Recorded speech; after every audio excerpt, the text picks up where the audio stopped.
We're beginning a new series on what's called Agada in the Talmud. The Agadas are the cryptic stories and riddles that are interspersed throughout all the different Jewish laws that are discussed in the Talmud, and they exist to serve a very important purpose.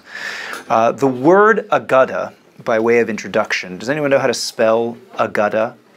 Aleph, Gimel, Daled, Hey.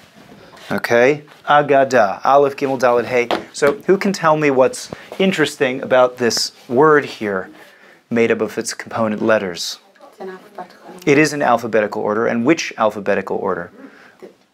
Hebrew. Yes.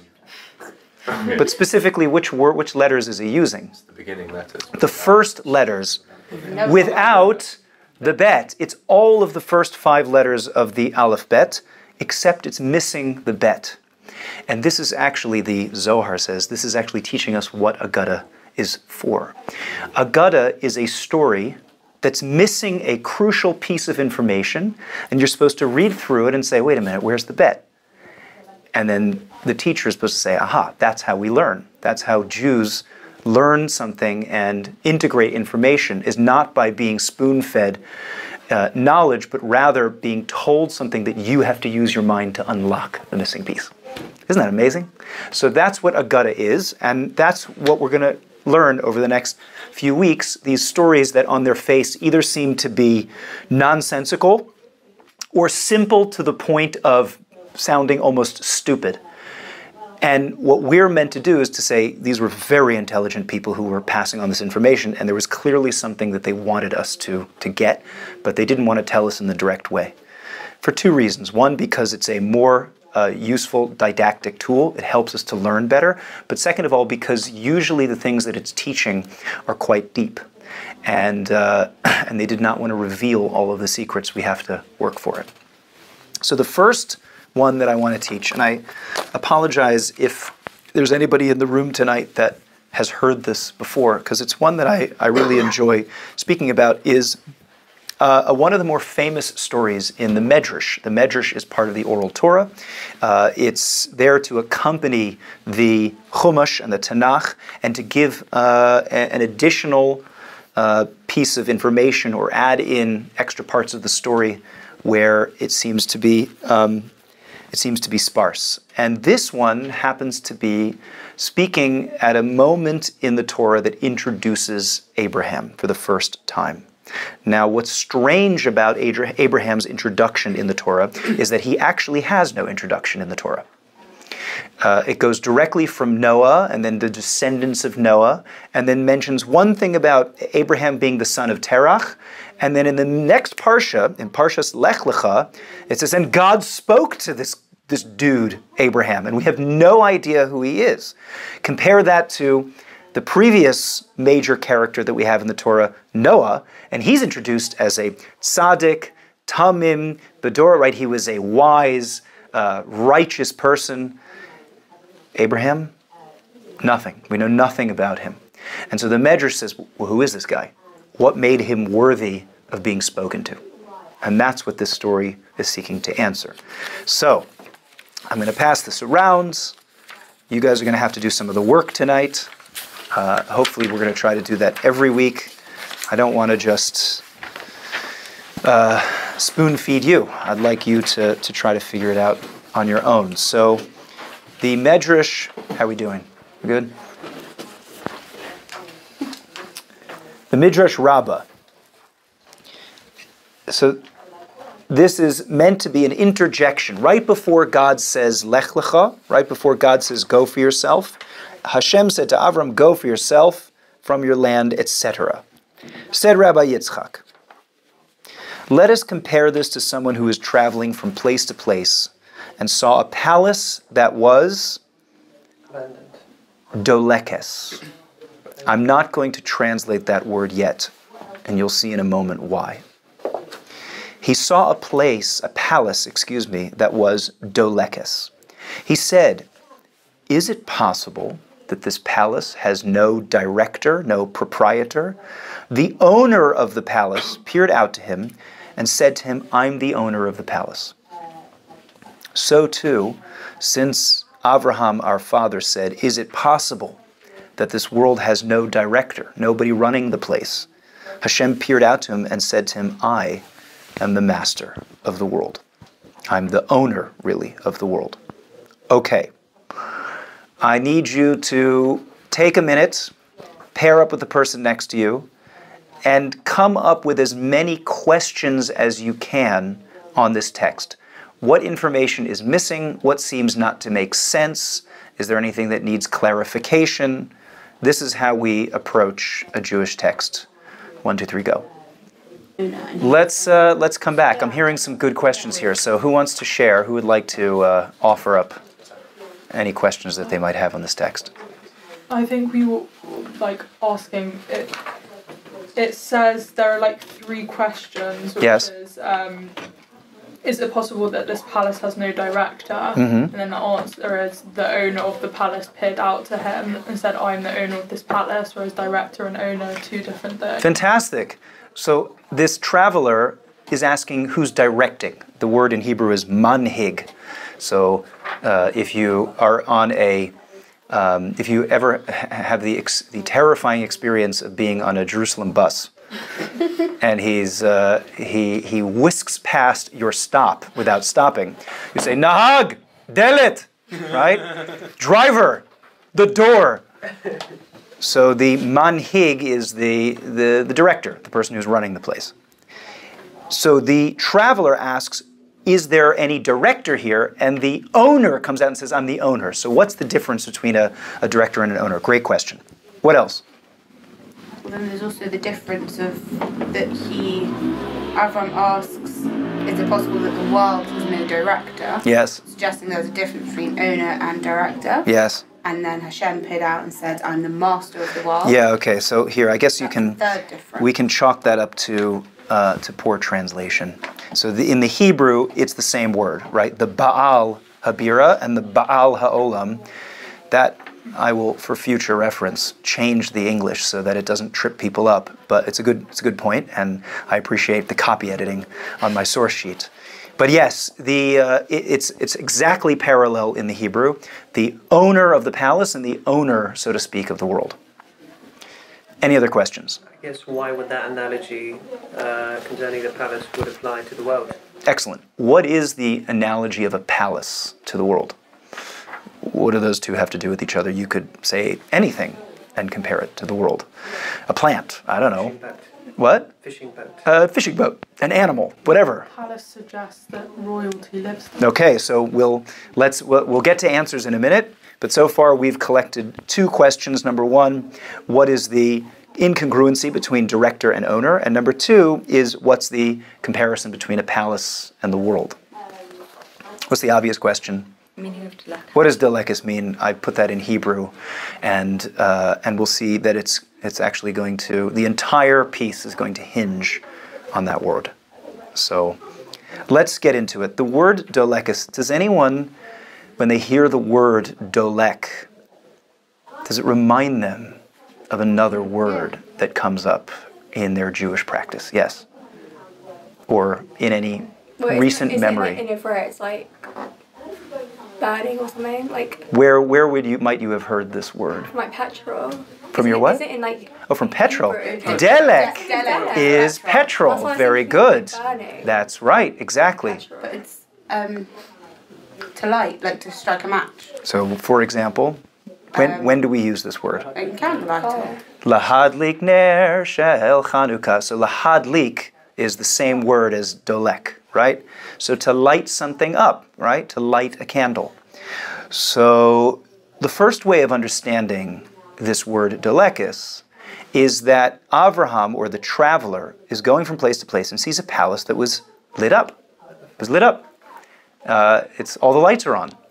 And he passes this palace and he says, well, that's strange. All the lights are on. Well, there must be somebody directing this palace because it's so well lit. Okay? So that's one way of understanding it. And then obviously the owner comes out and says, don't worry, I'm taking care of things here. Trust me, I've got everything under control.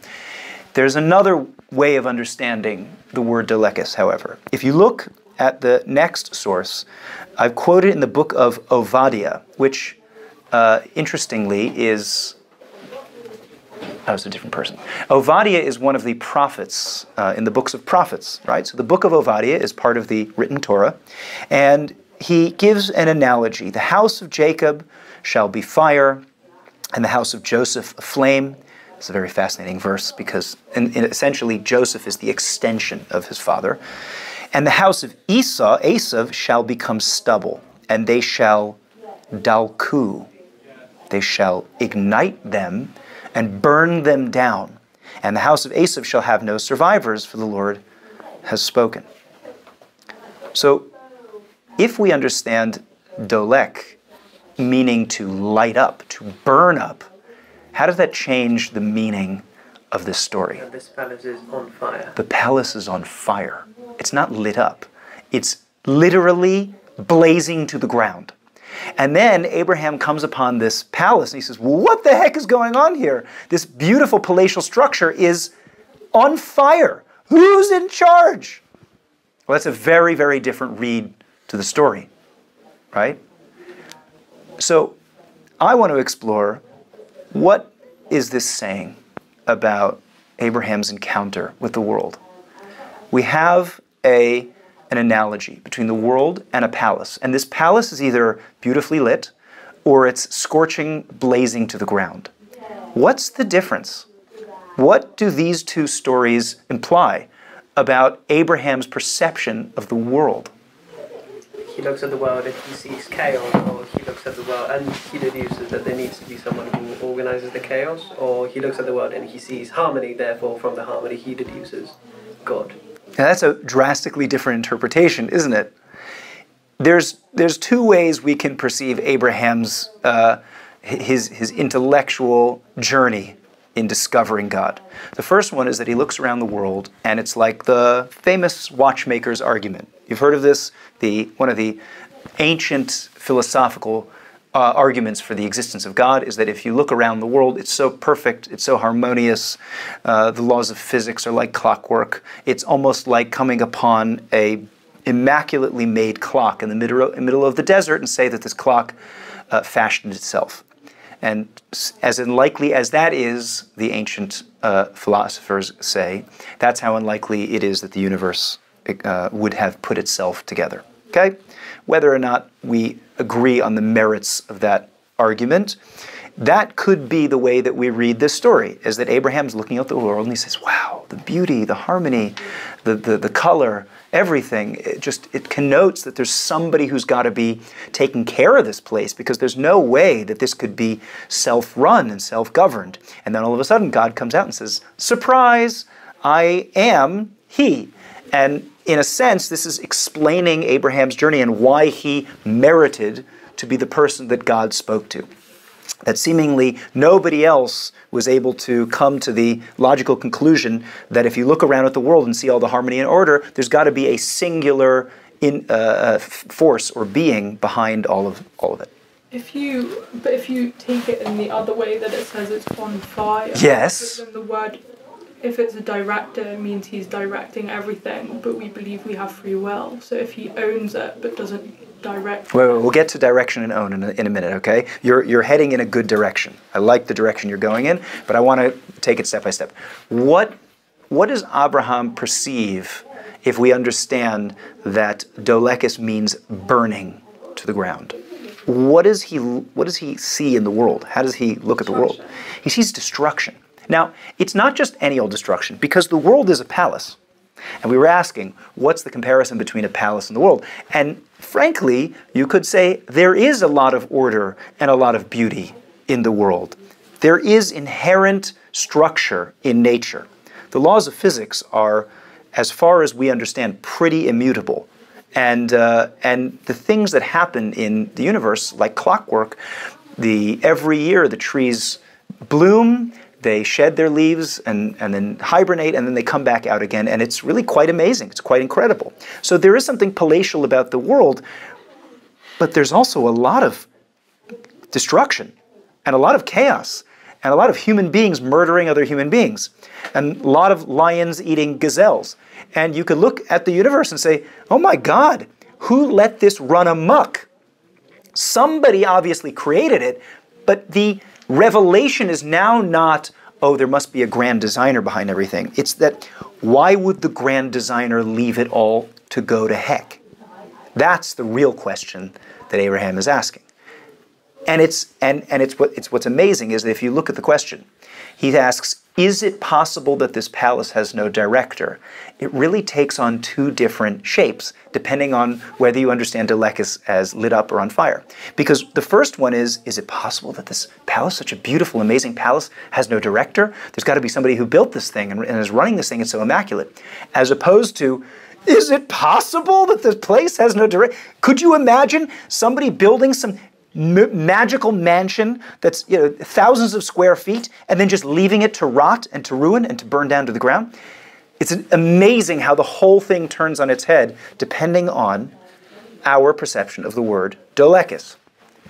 Now, it's my contention, and not just my contention, but the contention of people much greater than me, that this word was left intentionally ambiguous.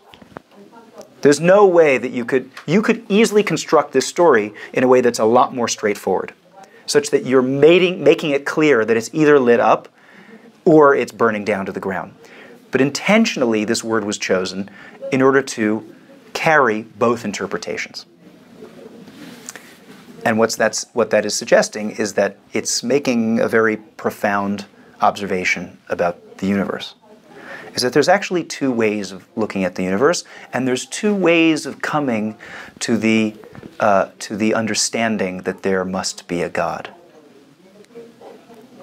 The first one is very straightforward. It's the watchmaker's argument. It's, I can't believe such an amazing thing exists. There has to be somebody behind it. There must be some designer behind it all. And that's the first way of reading it. The second way of understanding it is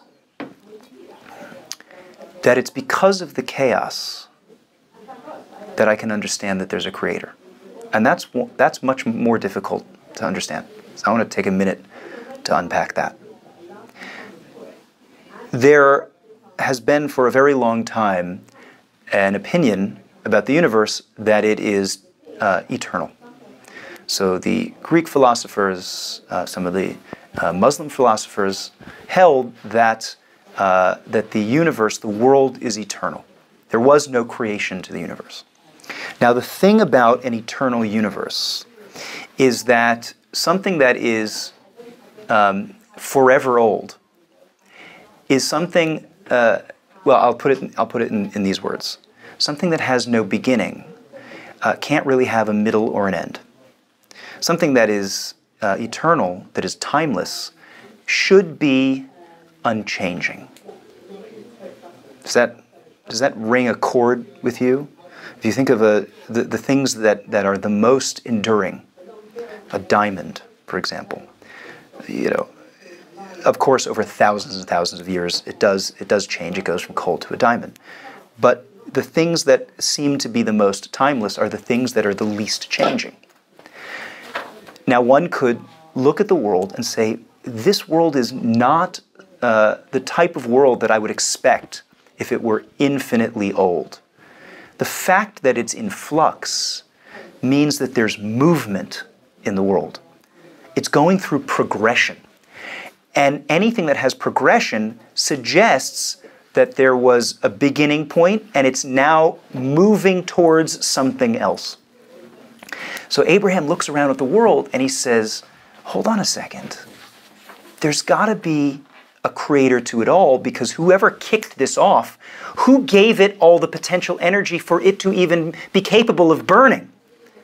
The word burning, dolekis, whether it means lit up or whether it means to be ablaze or whether it means petrol, in any case, it means that it has a lot of potential. There's a lot of energy there. There's a lot of movement. Now, this is perfectly encapsulated by one other moment that the Torah uses the word delekis to mean a third meaning. If you look in Bereshis, in Genesis, the last source on this sheet, Jacob has run away from Lavan, his quite evil father-in-law, and Lavan pursues him and catches up with him, and Jacob was annoyed. He was angry, actually, and he quarreled with Lavan, and he said to Lavan, "What is my transgression? Why am I guilty? What is my sin that you have pursued me?" Guess what the word pursued is? Dalakta. exactly the same root as dolek. Because dolek actually means movement. It means that there's energy here. It's going towards something. When you light something up, you're demonstrating all of the energy that was hidden inside of whatever it is that you're lighting. That's really what dolek means. So what Abraham sees in the bigger picture is a universe in flux. And he says there's no way that a timeless, eternal universe could be like this. There had to have been somebody who started this. My only question is he still here? So there was a school of religious thought called deism. You know what deism is? Ever heard of the deists? Apparently a lot of the founding fathers of the United States were deists. Deism is the suggestion that there was a God, and still is a God, who created the universe, but he kind of left it to its own devices. So he created it, but I guess he got bored or something. Or as Aristotle would say, he created it, but he's so far removed from the creation, it's impossible that a perfect being could actually have anything to do with the universe. Now, the Jewish God is not like that. We have an understanding that God is intimately involved in the universe, which is exactly what Abraham discovers here. And the discovery is not that there's a God, according to this alternate understanding. Of course there's a God. The question is he still running the place? Now, what's amazing is that Abraham, to get to your question, what's the difference between a director and an owner? Well, let me ask you. What's the difference between a director and an owner? So, Emily, you were gonna say something, so now go for it. Well, no, an owner doesn't have control over what happens. Okay.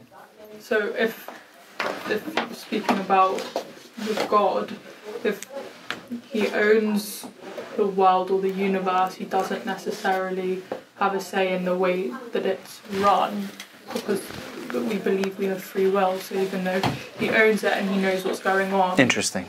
he doesn't necessarily have a say in... So interesting. You're suggesting that what God's answer is that, look, I'm not necessarily directing it, but I own the place. Okay, I like that. I find that very interesting. Anyone else? Any other suggestions? Yeah, difference between an owner and a director. The owner might be, let's say, someone that owns the building, like, let's say, financially or legally the building is in their name, but they might employ a director or like a ground crew or someone to actually look after the building and take care of the day-to-day running and the sort of everything that goes on. So Zeus is the director, but God is the...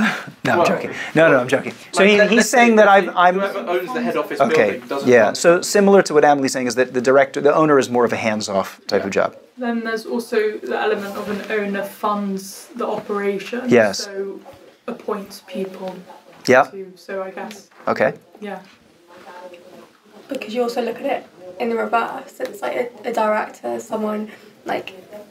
in the context of like a play or something, the director could have been behind the scenes, you know, orchestrating everything that's going to happen, and like, with all the rehearsals and like getting everyone ready for it, and behind the scenes running it, but on the ground, the people that own it, they're owning their own actions.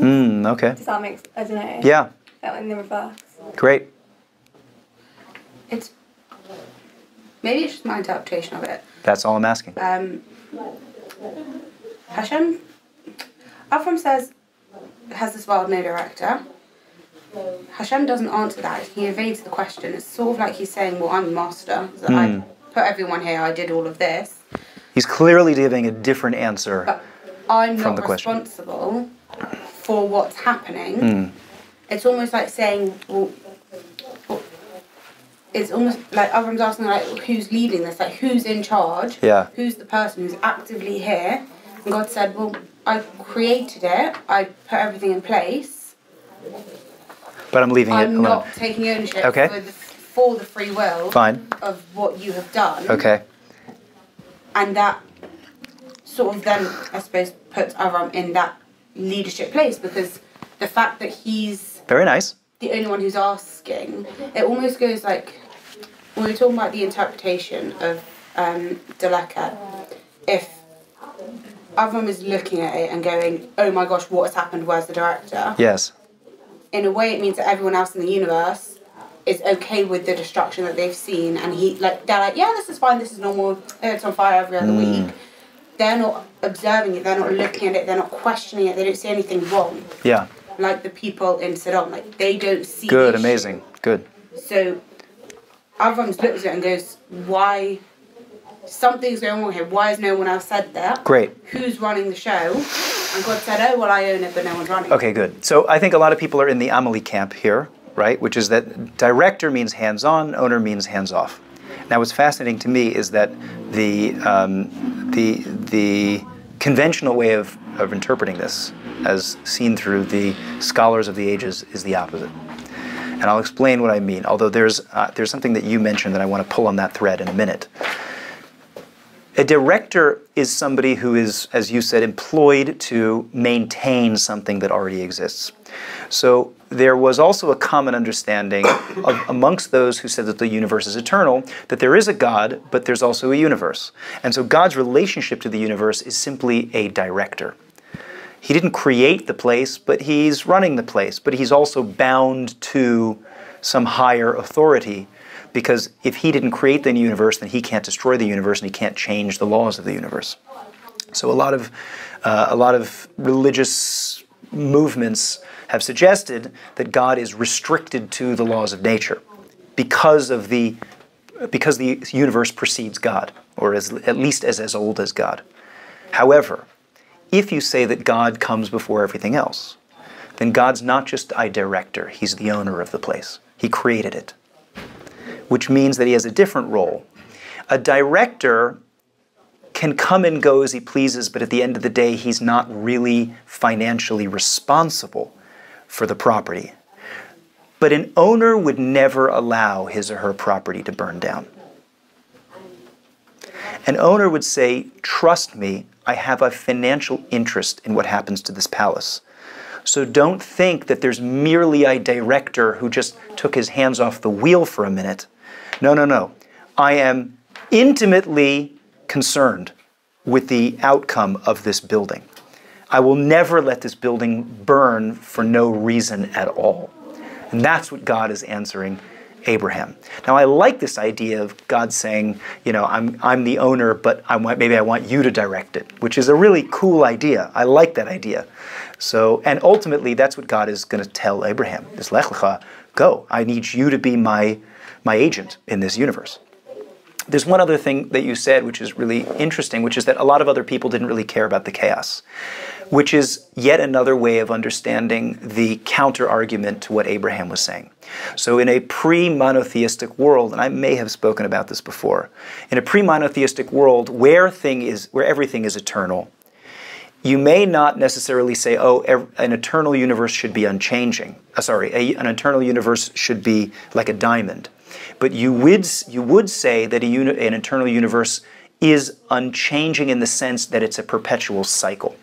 So the ancient way of understanding time was cyclical, which meant that things are born, they die, they're reborn, they die, and so on forever. In the same way that in a snapshot of a human lifetime, you would see nature simply repeating itself. You would have to have an awareness of evolution or the scheme of thousands of years to realize that there is actually movement in history. So too, the ancients understood that things are in flux and there's war and chaos all the time. And you know what? That's life. That's part of the wonderful circle of life that we all like to sing when we watch Disney movies. And it's like, yes, the lion eats the gazelle, and that's just the way it is. Would you not say that our universe is cyclical? It is cyclical, but it's cyclical within a larger pattern of movement. So the Jewish understanding of time is more like a spiral than a cycle. So it's constantly coming back on itself, but it is slowly moving in a particular direction. I'm just thinking in terms of if you apply it to like the way that we're living now in terms of anti-Semitism. Oh yeah. And what we're told over generations. Things come and come back and come back and come back. But today the Jewish people are not where we were 2,000 years ago. We would like to think that we're a bit further along. And in a certain sense, humanity is further along. I reject the idea that we're living in the worst times in history. especially amongst the female members of this group here, I would bet anything to say that you would rather be living in the present than almost any other time in history. But spiritually, though, like okay, so spiritually, right, there is something to talk about. Although even there, the access, today there are more people in the world learning Torah than there have ever been in history. So say what you will. Now, you're right, there are certainly fluctuations, and there are pendulums that are swinging. But if you think of the world as an endless cycle, then war and destruction and chaos and things burning to the ground are a regular part of society. Abraham understood that there must be some point to it all. How could it be that this is the natural state of the world? It's impossible to think that way. And so Abraham said, where are we going? And God peers out and he says, you solved the riddle. It's not supposed to be this way. Someone's got to fix it. You want the job. So that's ultimately why Abraham deserves to be the person that God speaks to. So I love this story because, first of all, it's incredibly layered. And you see how much depth is contained within a few short sentences. When we start to ask the right questions and unlock the right doors, then all of a sudden an incredible amount of information becomes available to us. And now we've unlocked some of the secrets of how a person can look at the universe, whether because of its harmonious properties or because of its destructive and chaotic properties, that we can begin to see that there's something deeper going on either way. And that's exactly what Abraham did. So this is a gutta. It's an incredible, incredible journey. There's some fantastic stories that I'll be covering in the next few weeks. So if you want to keep going on this magical journey, you're welcome to tag along. But it's lovely to see you, and see you next time.